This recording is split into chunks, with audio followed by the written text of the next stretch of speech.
All right, welcome to the 8.3 discussion on applications of physics engineering for WebAssign. What we've got here, we've got an aquarium of given dimensions that's full of water, and we are computing the hydrostatic pressure on the bottom, the hydrostatic force on the bottom, and the hydrostatic force on one end. Now, hydrostatic pressure on the bottom, we're going to have to figure out pounds per feet squared. Now, the bottom is 18 square feet. But we're going to have to figure out how many pounds we have. We're going to have to take 6 times 3 times 2, and that's going to give us some number of feet cubed, and then multiply by 62.5 to get our pounds. So if I take our pounds and divide by 18, that'll give you that. The hydrostatic force is actually the pounds measure we did in part A before we divided, so that's not too bad. And to find the hydrostatic force on one end, now here's where different bits of one end of the tank are going to have different amounts of force against them. Towards the bottom of the tank, you're going to have more force than towards the top of the tank by virtue of the fact that the bottom of the tank has more water lying above it. And so here we're going to have to use an integral to describe the hydrostatic force here, we're going 3 feet wide, 2 feet tall, integrating from 0 to 2. And each slice is going to be 3 dy or 3 dx in terms of its area, which means the hydrostatic force will take that multiplied by the depth will be 2 minus y, and sort of go from there. Okay, next, this is a similar example to the previous, although instead of water, we're given kerosene.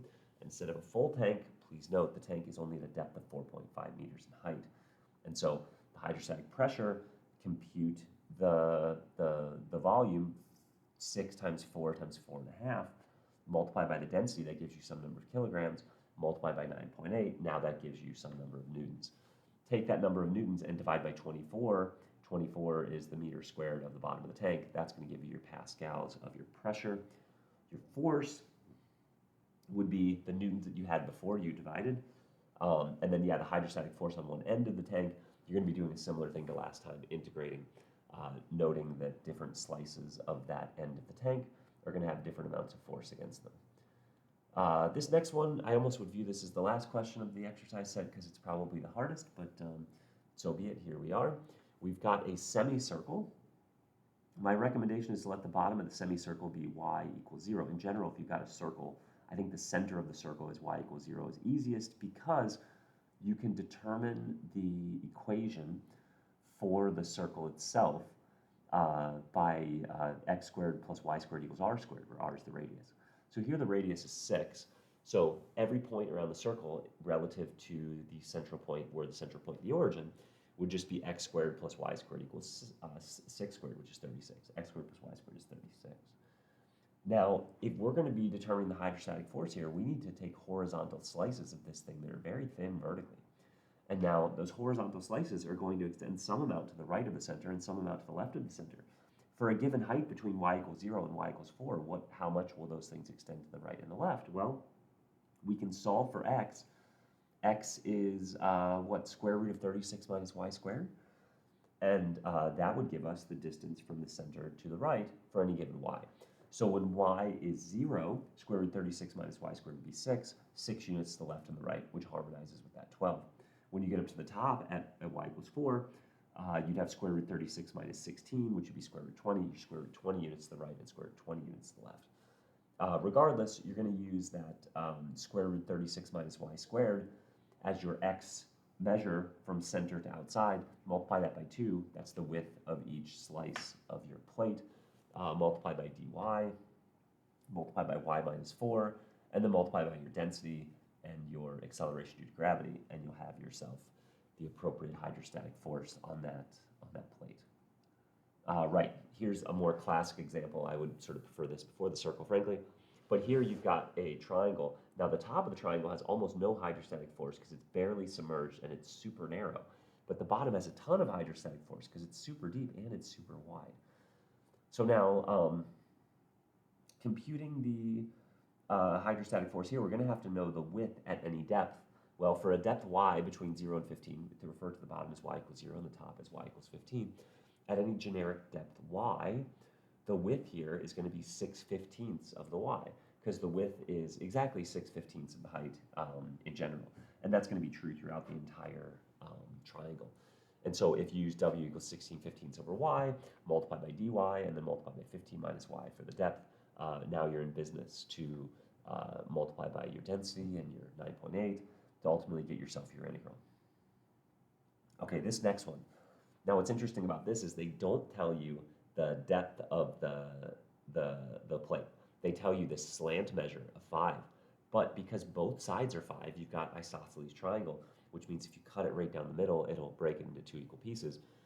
And then, well, you'd have 3 and 3 on either side there. And if you do Pythagoras, you'd have a 3, 4, 5 relationship. 4 is the depth of this vertical plate, which means at any given height y, the width is just 6/4 the depth, right? Because the width is 6, the depth is 4, so the width is 6/4 the depth. And you can use that then to say, well, 6/4 y is your width, and then multiply by dy, multiply by, in this case, let's see, because you go 4 from the bottom to the top of the plate, and then 7 from there, you'd have 11 minus y as your depth. Multiply accordingly by 62.5, and you're in business here with the hydrostatic force on one slice. Integrate over all your slices between 0 and 4, not between 0 and 5, and you will be in business. Right, visually estimate the location of the centroid. Okay, well, that's fine. But then now find the exact measure. Well, here, just view this as y equals 6 minus 2x. That's your function. And then you just follow the formula, right? Because the centroid is integral x f of x, so here between 0 and 3, over integral f of x between 0 and 3. What about the y measure, the y coordinate of the centroid? That's just going to be integral from 0 to 3 of 1/2 quantity f of x squared, which would be 6 minus 2x squared. You're going to have to FOIL that. It's annoying, but whatever, such is life. And then downstairs, actually integral f of x dx is the same thing we had downstairs in the x bar.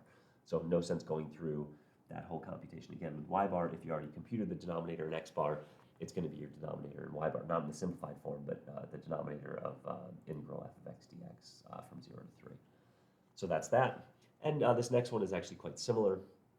We're finding the exact coordinates of the centroid. We're essentially just following the centroid formula. So x bar is integral x f of x over integral f of x, and y bar is integral 1/2 f of x quantity squared divided by integral f of x dx. Here we're going between 0 and 2 because that's where our x's are.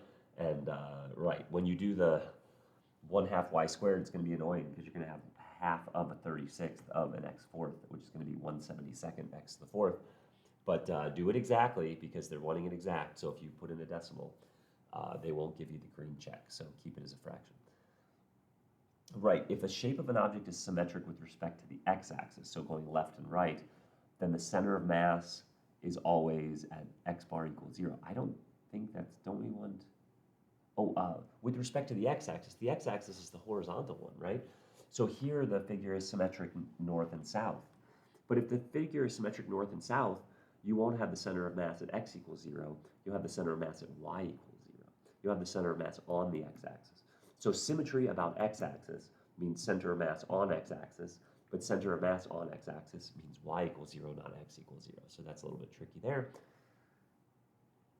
Center of mass is at moment y divided by m, moment x divided by m. I believe that is exactly correct, because whenever we're thinking about like sort of the teeter-totter along the x-axis, those are the moments with respect to y, and we're thinking about the teeter-totters along the y-axis. Those are the moments with respect to x. So that's more of a notational thing, but look that up in the text to be completely sure, but I'm 90% confident that that is true.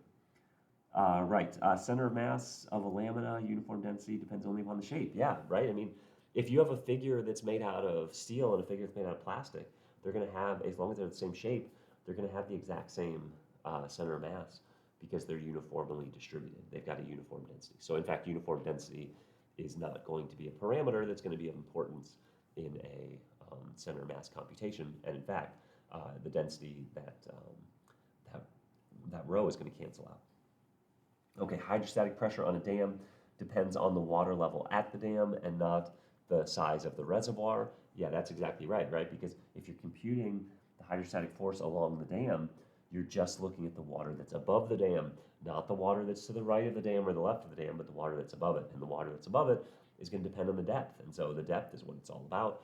It's really not about how big of a reservoir there is It's about how deep it goes, and that's an interesting thought. If you're considering, trying to hold up, 3 feet of water, you're going to have as much force to hold up 3 feet of water in a small pool as you would in a big pool. So things to think about, interesting thoughts, and that is the discussion for section 8.3. So we'll leave it at that.